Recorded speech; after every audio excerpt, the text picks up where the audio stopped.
ہمیں پہلے کہا گیا کہ بھائی کوٹا سسٹم کے تھرو ساری جگہیں اور زمینیں دے دو، 40s میں یہ کہا گیا، چلو پھر 60s 70s میں کہا گیا کہ جو براج سسٹم میں زمینیں ہیں یہ ساری دے دو، السلام علیکم، اور جو ہے پاک افواج زندہ آباد، ساری زمینیں دے دو، چلو بھائی دے لو۔ اب ہمیں کہتے ہیں کہ بھائی یہ جو پانی ہے یہ بھی دے دو، یہ جو پانی کی اسکیمیں بنے یہ کیا ہے؟ دیکھیں کانسٹیٹیوشن نہیں ہے یہ، سارے اکثریت میں نے سنا ہے وکیلوں سے، میں نے انٹلیکچوئل سے سنا اور کل صحافیوں سے سنا کہ جو بھی سسٹم ہے لیکن کانسٹیٹیوشن کی عمل درآمد نہیں ہے۔ ایک چیز متفق ہے اور میرا خیال ہے ہم بھی اس پہ متفق ہیں، اگر یہ نہیں ہے اور لا اینڈ آرڈر بھی کنٹرول نہیں ہو سکتا، پولیٹیکل پارلیمنٹ بھی نہیں چل سکتی، ہماری آواز بھی آگے نہیں بڑھ سکتی۔ ہمیں ایک سسٹم ہے، ایک دریا ہے جس میں سے ہم چاروں صوبے یا مختلف علاقے پانی پیتے ہیں۔ اب وہ کہا گیا ہے کہ بھائی گرین پاکستان انیشیٹو کے نام پہ کہ اس میں کمپنی سرکار کو 5,000 ارب کا فائدہ ہوگا، اور اس میں غیر ملکی اور لوکل کمپنیاں بن کے اور اپنے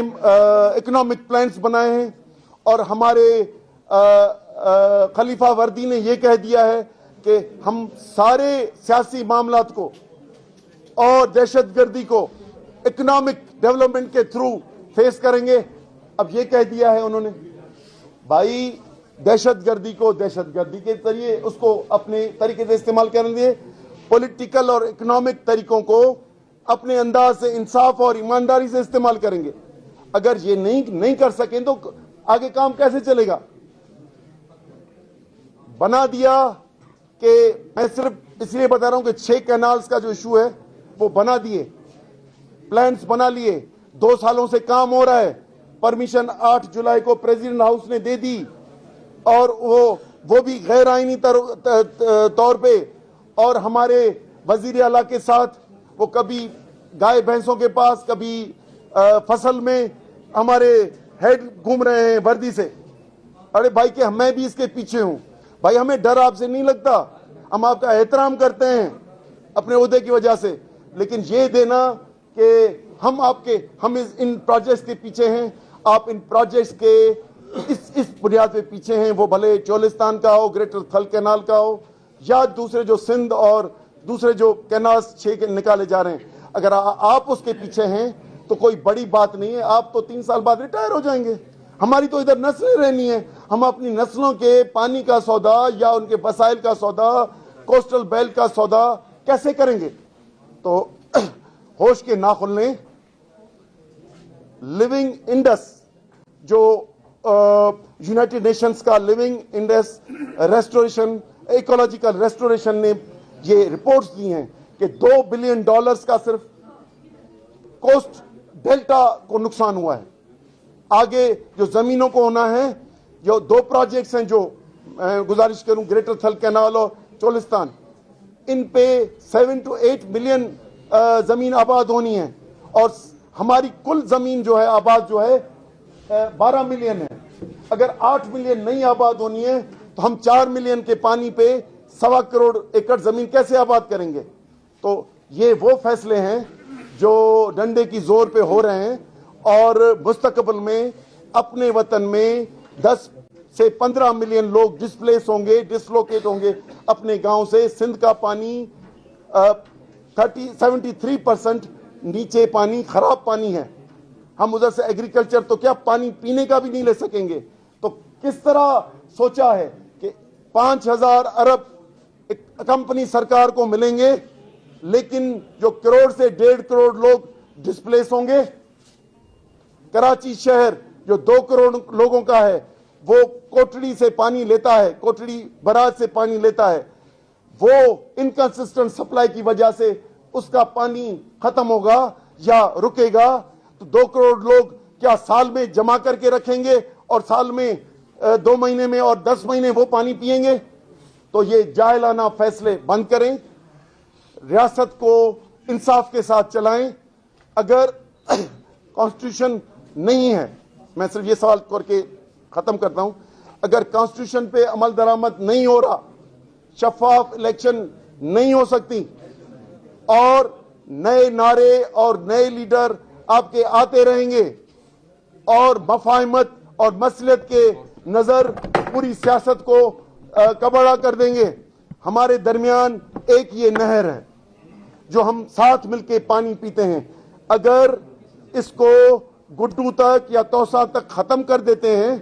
تو پھر ہمارے درمیان کون سا جواز ہے ساتھ رہنے کا؟ کانسٹیٹیوشن بھی نہیں ہے اور لا اینڈ آرڈر بھی نہیں ہے، پالیٹکس بھی آزاد نہیں ہے، الیکشنز بھی آزاد نہیں ہے، اور پانی بھی ایک دریا سے نہیں پی سکتے، جبکہ یورپ کے ڈینوب لیں، رائن لیں، جو بھی نائل لیں، افریقہ کی 8 ملکوں سے بہتی ہوئی آ رہی ہے، اور 8 ملک جو ہے خوشی سے گزار رہے ہیں۔ ڈیلٹا جو ہمارا جیول ہے، دنیا میں جن ملکوں کے پاس ڈیلٹا ہے وہ خوش نصیب ہوتے ہیں، وہ خوشحالی ہے۔ آپ کسی بھی یورپ میں جو دوست گئے، میں بھی 40-50 ملکوں میں گیا ہوں، جن کے پاس بھی ڈیلٹا ہے وہ خوشحال ہیں اکثریت۔ یہ ہماری خوشحالی کی ضمانت، چل کے دیکھیں کہ بدحالی کی شکل ادھر تصویر آپ کو نظر آئے گی۔ تو اس ٹائپ سے فیڈریشن نہیں چلتی، چلانی ہے تو ٹھیک چلیں، ورنہ لوگوں کے نسلوں کی، ہمارے سندھ میں یہ تو ہوگا، آئندہ پورے نسل دیکھیں گے، جب ابھی ہم 20% سے 25 سالوں سے کم پانی لے رہے ہیں، ٹھیک ہے، لیکن جب یہ 80% تک پہنچے گا تو آئندہ نسل کس طرف دیکھے گی؟ یقیناً یہ اسلام آباد کی طرف نہیں دیکھے گی، اپنے کوئی نئے راستے تلاش کر کے۔ مہربانی کیجیے۔